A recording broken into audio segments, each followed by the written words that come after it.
All right, before I go into the Colossus, I want to explain that this is a lot. Additionally, this is an identification video, how to identify mud fossils and to look for the different colors and the anatomy and so forth. And as you can see here, that's the chest of a human at one time, and I'll show you why I say this in a minute. And that is in his chest cavity, his lung, and these appear to be his ribs, and this would be apparently the liver. And it's these videos are by Brian Forrester, and he is going out doing the kind of work that should be done. He's going out looking. It's a strange weathering pattern. Yeah, it's very strange. And who is going to expect to see a human being inside of an Egyptian statue, which is exactly what this is an Egyptian statue. And I'll show you. You know, here he is going down.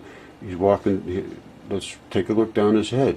Here's the foot. First of all, you see this? It says looks melted. What's coming out of his foot is the blood. This is actually blood, and it's petrifying. Now that's vein blood, and that is very unusual. I'm going to play this and you'll see. Look it down here, and they're saying, oh, it's melting. Well, it looks like it's melting. See it? It looks like it's melting, but that black blood is vein blood. Now look at the size of this thing. This is no puppy. That's, look, you see it? That's a statue. That's an Egyptian statue. Now let's keep watching. That's where I just showed you the stuff that was inside his body. So, and I'm saying, well, how did this get on here? Well, that crust is what is granite. Granite is not a natural stone. Granite is crushed stone that has no minerals, no metals in it.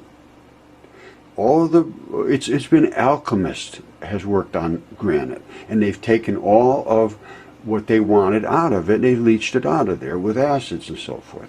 And they understood how to do this, and the leftovers were granite. They crushed them back together, and they fused them somehow. I'm not certain how that process worked, but they did. And this is crusted over quite obviously. Now, this is what I'm saying happened in that Colossus. Why they should put them inside of statues, and I find a number of these now. This is not unusual.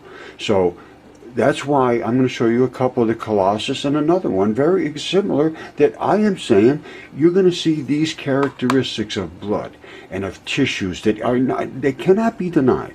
And you'll see when I show it to you.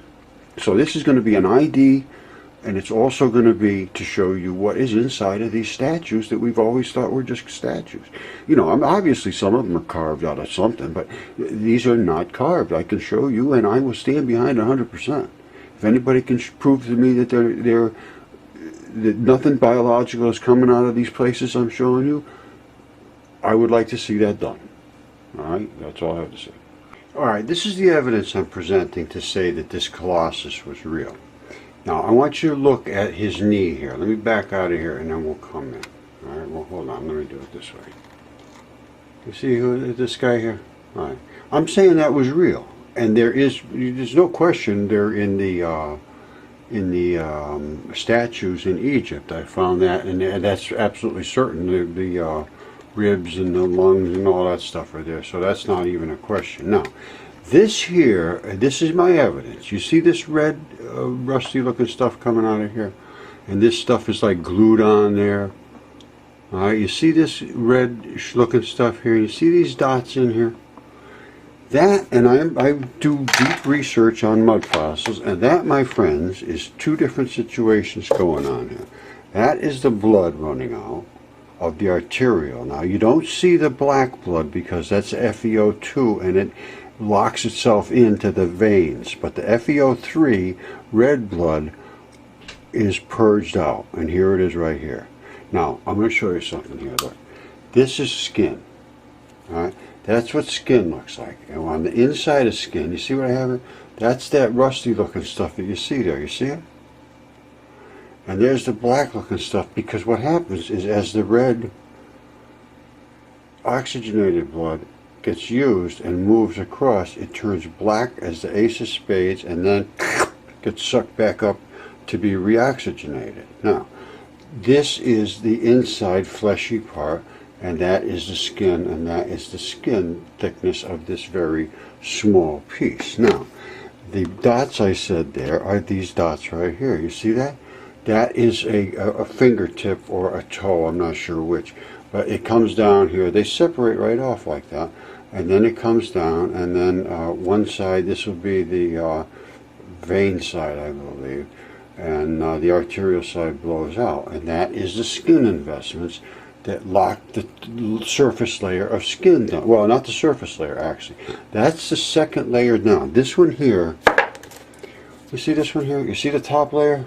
I don't know if you can see the dots on that. A little water, you can probably see it. But that is a fingertip. And it has eroded. And you see the little tip on the end, that little dot on the end?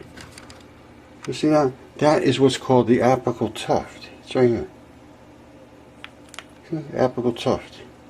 Go to any anatomist, they'll tell you that's what it is. And that sits right at the tip of a fingertip. So that's what's called a distal phalanges fingertip. No, and you know, I have mud fossils. They turn into meat. I mean, it's absolutely phenomenal what can happen, and of course the complete articulation of bones and organs and lungs and hearts and kidneys and everything. You see that? That's where a ligament invests. You see those little tiny holes in there? There's a ligament balls that go in there, and then there's little tiny straps that come over and hold the other bone tight against there so it can't get away. And then there's all these other holes up here, which and on the sides are for your ligaments, I mean your tendons, to pull your bones back and forth and your muscles. It's absolutely incredible. But anyway, this is my evidence to prove what I'm saying. And you can see the dots I'm talking about. You see the blood investment. You see all that stuff. It's coming out of his face and out of his mouth in that area, which is kaolin clays. You can see the colors there. Colors are very, very, very indicative of what the chemical composition is. And that chemistry, and look at his other thigh. Look at this.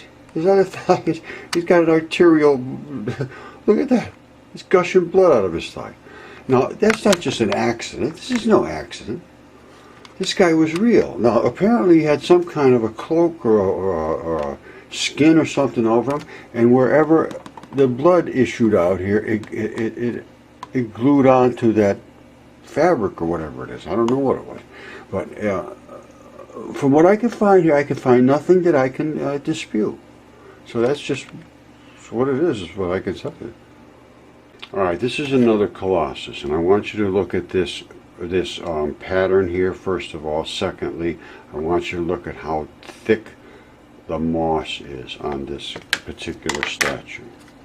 Alright, if you follow mud fossils, you understand the arterial side blows out because there's no restrictions.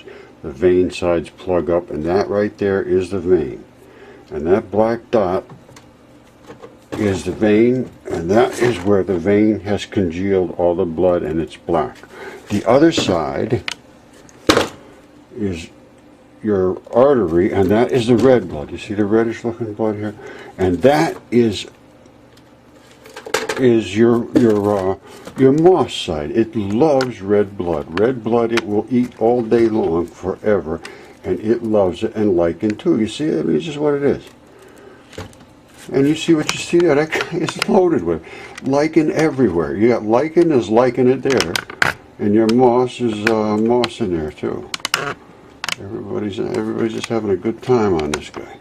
Alright, now I'm going to show you another part of him. Now Julie Bayless sends me these things, and she's got a good eye for this stuff. So I'm going to show you another part that she sent me. Hold on.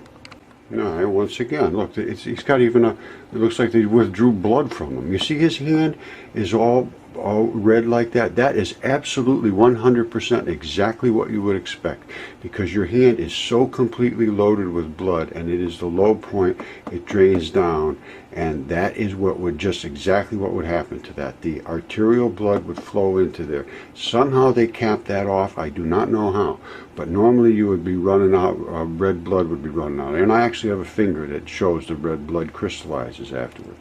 It's called, you can look it up on YouTube, it's called Little Finger Squirts Garnets, I believe is what it is. And then garnets are blood. Garnets are bodily emanations. End of story. They come in all different colors.